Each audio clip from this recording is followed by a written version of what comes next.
மிகு அமைச்சர் பெருமக்கள், நேரு அவர்களே, ரகுபதி அவர்களே, தம்பி அன்பில் மகேஷ் பொய்யாமொழி அவர்களே, மெய்யநாதன் அவர்களே, வாழ்த்துறை வழங்கி அமர்ந்துள்ள தகைசால் தமிழர் இந்திய யூனியன் முஸ்லீம் லீக்கினுடைய அகில இந்திய தலைவர் பேராசிரியர் ஐயா காதர் மொஹிதீன் அவர்களே, விடுதலை சிறுத்தை கட்சியினுடைய தலைவர் எழுச்சி தமிழர் என்னுடைய இனிய சகோதரர் தொல் திருமாவர்களே, வரவேற்புரை ஆற்றியிருக்கக்கூடிய மறுமலர்ச்சி திராவிட முன்னேற்ற கழகத்தினுடைய முதன்மை செயலாளர் என்னுடைய அன்பு தம்பி நாடாளுமன்ற உறுப்பினர் துரை வைகோ அவர்களே,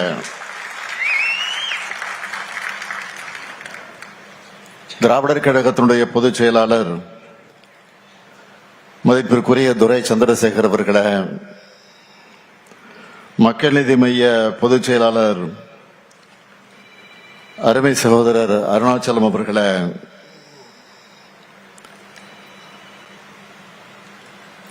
நடைபயணத்தை என்ன காரணத்திற்காக நடத்துகிறோம் என்பதை உங்களிடத்தில் விளக்கி உணர்ச்சியோடு உரையாற்றி அமர்ந்துள்ள மறுமலர்ச்சி திராவிட முன்னேற்ற கழகத்தினுடைய பொதுச் செயலாளர் என்னுடைய ஆருயிர் அண்ணன் வைகோ அவர்களே, வருகை தந்துள்ள சட்டமன்ற நாடாளுமன்ற முன்னாள் இந்நாள் உறுப்பினர்களே, முன்னிலை ஏற்றுள்ள அவைத்தலைவர் அர்ஜுன் ராஜ் உள்ளிட்ட மதிமுக நிர்வாகிகளே, தோழமை இயக்கங்களை சார்ந்திருக்கக்கூடிய நிர்வாகிகளே, நன்றியுரை ஆற்றியுள்ள செந்தில் தீவன் அவர்களே, பத்திரிகை மற்றும் ஊடகத்துறை சார்ந்த நண்பர்களே, சமத்துவ நடைபயணத்தில் பங்கேற்று தன்னுடைய கடமையை நிறைவேற்ற இருக்கக்கூடிய அன்புக்குரிய தம்பிமார்களே, அருமை நண்பர்களே, உங்கள் அனைவருக்கும் என்னுடைய அன்பான வணக்கம். தன்னுடைய பொது வாழ்க்கையில தமிழ்நாட்டோட குறுக்கும் நெடுக்குமாக தன்னுடைய காலடி படாத இடமே இல்லை என்று சொல்லுகிற அளவுக்கு மக்கள் பிரச்சனைகளுக்காக நடைபயணம் செஞ்சவர் நம்முடைய அருமை அண்ணன் வைகோ அவர்கள். அவருடைய நெஞ்சுரத்தையும் ஸ்டாமினாவையும் பார்க்கும்போது அவருக்கு 82 வயசா அல்லது 28 வயசா என்று நமக்கெல்லாம் ஆச்சரியப்பட தோணுது. ஒரு இளைஞருக்குரிய வேகத்தையும் ஊக்கத்தையும் உத்வேகத்தையும் இன்னைக்கு அவர்கிட்ட நாமெல்லாம் பார்க்கிறோம். இளைஞர்களுக்கு நல்வழி காட்டிட, அதுவும் இளைஞர்களோட ஒன்று சேர்ந்து இந்த சமத்துவ நடைபயணத்தை தொடங்குகிற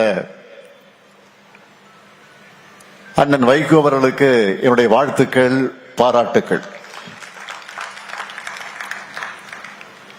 திராவிட இயக்கத்தை பொறுத்த வரைக்கும்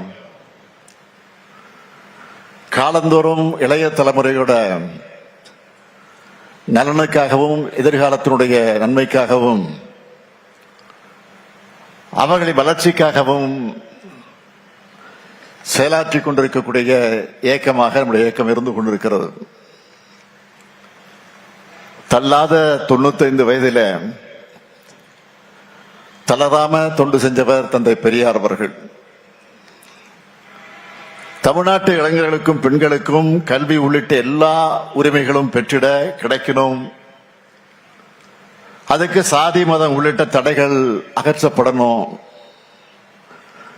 அது தகர்க்கப்படணும்னு தன்னுடைய இறுதி மூச்சு வரைக்கும் பாடுபட்டவர் தந்தை பெரியார் அவர்கள்.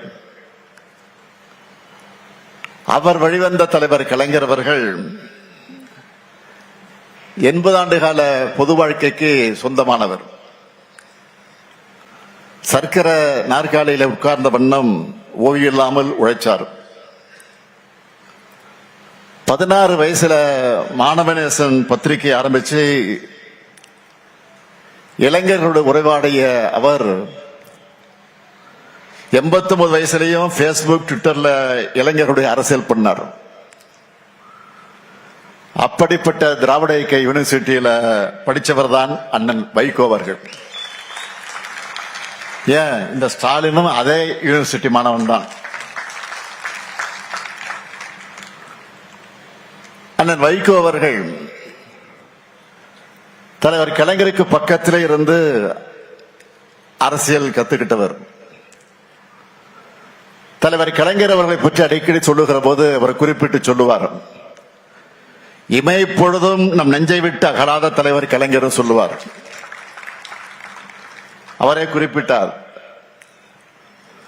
அப்படிப்பட்ட தலைவர் கலைஞர் அவர்கள் மதுரையிலிருந்து திருச்செந்தூருக்கு நீதி கேட்டு நடைபயணத்தை நடத்திய நேரத்தில் அவருடைய கால் கொப்பளிக்க நடந்து சென்ற போது அவருக்கு பாதுகாவலராக கூடவே நடந்தவர் தான் அண்ணன் வைகோ அவர்கள். இன்னைக்கு தேர்ந்தெடுக்கப்பட்டிருக்கக்கூடிய இளைஞர் படையோடு சமத்துவ நடைபயணத்தை நடத்துகிறார். இந்த நடைபயணத்தில் பங்கேற்கக்கூடிய பலரையும் நேர்ல அவரே தேர்வு செஞ்சிருக்கிறார். அது எப்படி தெரியுமா? இந்த இளைஞர்கள் எல்லாம் பெற்றோருடைய சம்மதத்தை பெற்றிருக்கிறார்களா? இதனால அவங்களுடைய கல்லூரியுடைய தேர்வை ஏதாவது பாதிக்குமா? அவங்களுடைய உடல் திறன் என்ன, மன உறுதி எப்படி இருக்கு, ஆர்வம் எப்படி இருக்கு, எல்லாத்தையும் உறுதி செஞ்சுட்டு தான் இந்த இளைஞர் படையை அவர் தேர்ந்தெடுத்திருக்கிறார்.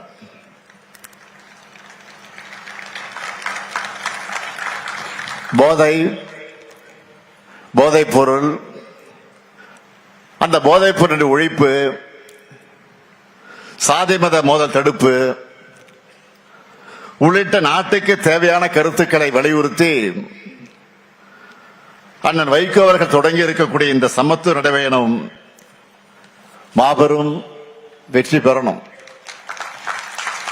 நிச்சயமாக வெற்றி பெறத்தான் போகிறது. இது மாதிரியான பயணங்களில் என்ன பயன் என்று சிலர் கேட்கலாம். காந்தியின் நடைபயணமும் மாவோவின் நடைபயணமும் வரலாற்றில் புரட்சி ஏற்படுத்தியிருப்பது போல அந்த தாக்கத்தை அவங்க உணரணும். இப்படியான நடைபயணங்கள் தான் தலைவர்கள் மக்கள்கிட்ட போய் எளிய வகையில சுலபமான முறையில நேரடியாக தங்களுடைய கருத்துக்களை சொல்ல முடியும். அந்த நடைபயணத்தோட தேவை குறித்தும் அதில் உள்ள நியாயங்கள் குறித்து மக்கள் பேச தொடங்குவாங்க. மக்கள் பேச பேசத்தான் அந்த பிரச்சனைக்கு தீர்வு காண முடியும். திராவிட இயக்க மேடைகளையும் நாடாளுமன்றத்திலையும் தமிழ்நாட்டோட தமிழர்களுக்காக அவருடைய உரிமைகளுக்காக கர்ஜித்த வைகோ அவர்கள் முதுமையை முற்றிலுமாக தூக்கி எறிந்துட்டு இந்த நடைபயணத்தை தொடங்கி இருக்கிறார். இளைஞர்களுடைய எதிர்காலத்தை சீரழிக்கக்கூடிய போதைப் பொருட்களை நாம நிச்சயமாக ஒழிக்கணும். அதுல எந்த கருத்து மாறுபாடும் வேறுபாடும் கிடையாது. போதையின் பாதையிலிருந்து இளைஞர்களை காக்கணும். அதற்காக அரசு பல்வேறு நடவடிக்கைகளை எடுத்துக்கிட்டு இருக்கு. அது மூலமா ஓரளவுக்கு, முழுமையாக இல்ல, ஓரளவுக்கு பலனும் கிடைச்சுக்கிட்டு இருக்கு. ஆனா ரொம்ப முக்கியமானது, அந்த பழக்கத்திற்கு அடிமையானவங்க அதோட பாதிப்புகளை உணர்ந்து அந்த பழக்கத்தை கைவிடணும். அவங்க கூட இருக்கிறவங்க அவங்கள திருத்தணும். போதைப் பொருட்களுடைய பழக்கம் என்பது மிகப்பெரிய நெட்வொர்க். அந்த நெட்வொர்க்கை அழிக்க மாநில அரசுகளும் ஒன்றிய அரசும் இணைஞ்சு செயல்படணும். ஏராளமான போதை வஸ்துகள் நாட்டுக்குள்ள வருது. அதிகப்படியான போதைப் பொருட்கள் எந்தெந்த துறைமுகங்கள் வழியா நாட்டுக்குள்ள நுழையுதுன்னு நம்ம செய்திகள்ல பார்க்கிறோம், படிக்கிறோம். இந்த நுழைவு வாய்களை நாம அடைச்சாகணும். நாட்டோட எல்லைக்குள்ள போதைப் பொருட்கள் வர்றதையும் மாநிலம் விட்டு மாநிலம் கட்டுப்படுத்த, மாநிலம் விட்டு மாநிலங்கள் கடத்தப்படுவதையும் ஒன்றிய அரசின் முகமைகள் தீவிரமாக கண்காட்சியை தடுக்கணும். அதுக்கு எல்லா மாநில அரசுகளும் தேவையான எல்லா ஒத்துழைப்பையும் கொடுக்கணும். எடுத்துக்காட்டுக்காக நான் சொல்றேன், கடந்த சில மாதங்கள்ல திருவள்ளூர், வேலூர், ராணிப்பேட்டை போன்ற மாவட்டங்கள்ல இருந்து 1 லட்சத்துக்கு அதிகமான போதை மாத்திரைகளை பிடிச்சிருக்கிறோம். இந்த கடத்தல்ல சம்பந்தப்பட்டவங்க மகாராஷ்டிரா, ஆந்திரா, தெலுங்கானா, ஹரியானா போன்ற மாநிலங்களை சார்ந்தவர்களாக இருக்காங்க. அதே போல இன்னும் சில வழக்குகள்ல குற்றவாளிகள் நைஜீரியா, செனகல் போன்ற நாடுகளை சார்ந்தவர்களாக இருக்காங்க. இப்படிப்பட்ட நெட்வொர்க்கை ஒழிக்க எல்லாரும் கைகோக்கணும். நம்மை பொறுத்த வரைக்கும் போதைப் பொருள் பழக்கத்தை முற்றிலுமாக ஒழிக்கணும்னு தமிழ்நாடு அரசோட துறைகள், ஒன்றிய அரசின் துறைகளோட அண்டை மாநில காவல்துறையினரோடு முழு ஒத்துழைப்பையும் கொடுத்து செயல்பட்டு வருகிறது என்பதை நான் தெரிவிக்க கடமைப்பட்டிருக்கிறேன். போதை ஒழிப்புங்கிறது சமூகத்தோட கூட்டு பொறுப்பா இருக்கணும். முக்கியமா கலைத்துறை சார்ந்தவங்க பொறுப்புணர்ச்சியோடு தங்களுடைய படைப்புகளை உருவாக்கணும். போதையின் தீமைகளை சொல்றது தப்பில்ல, அதை குளோரிஃபை பண்றது ஒரு தலைமுறையே சீரழிச்சிடும். அதே போல பெற்றோர்கள் தங்கள் குழந்தைகள் பாசனத்தை காமிக்கணும் தான், அதை மறுக்க முடியாது.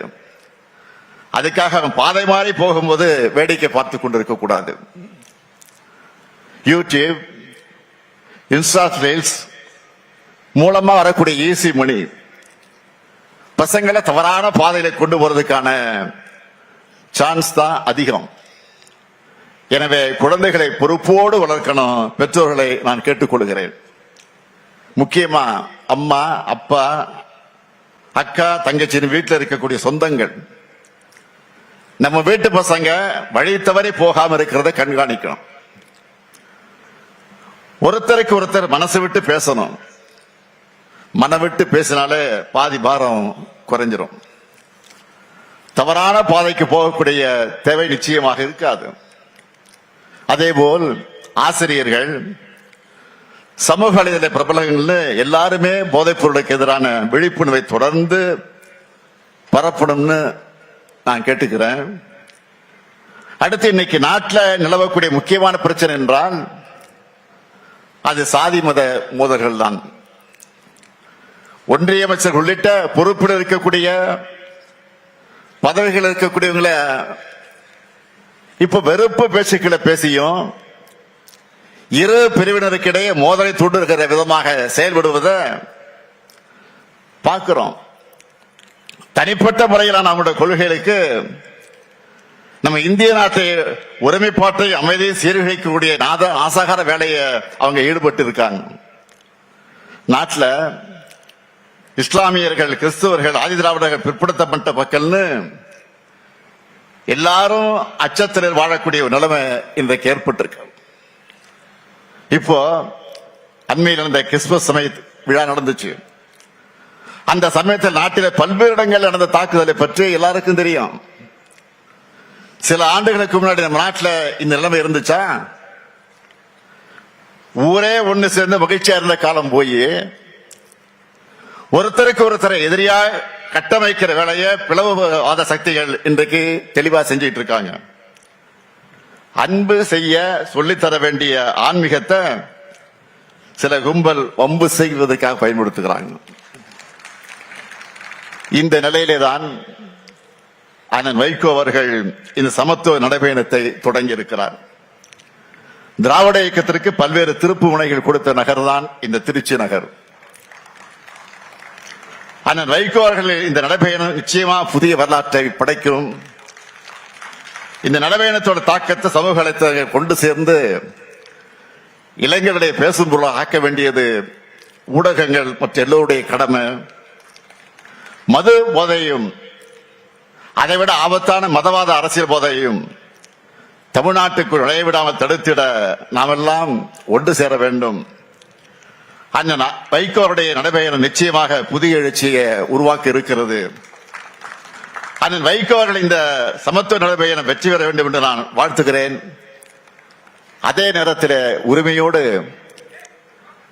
அவரிடத்தில் நான் கோரிக்கை வைக்க விரும்புகிறேன். உங்கள் அனைவரின் சார்பில் உங்களுடைய நோக்கம் பெரிதென்றாலும் உங்களுடைய உடல்நலம் எங்களுக்கு பெரிது. எனவே இந்த பயணத்தை நீங்கள் கவனமாக மேற்கொள்ள வேண்டும். அது மட்டுமல்ல, இது மாதிரியான கடுமையான நடைபயணங்களை நீங்கள் இனி மேற்கொள்ளக்கூடாது என்ற என்னுடைய அன்பான வேண்டுகோளை நீங்கள் கட்டளையிட்டால் அதை செய்வதற்கு மறுமலர்ச்சி திராவிட முன்னேற்ற கொண்டு தயாராக இருக்கிறாங்க. அதனால்தான் அந்த உரிமையோடு கேட்கிறேன். நீங்க உங்கள் உடல்நிலை பாதுகாக்கணும் என்று அன்பான வேண்டுகோள் இந்த நேரத்தில் உரிமையோடு கேட்டுக்கொண்டு உங்கள் பயணம் வெற்றி பெற வாழ்க வாழ்க வாழ்க என்று வாழ்த்தி விடைபெறுகிறேன். நன்றி, வணக்கம்.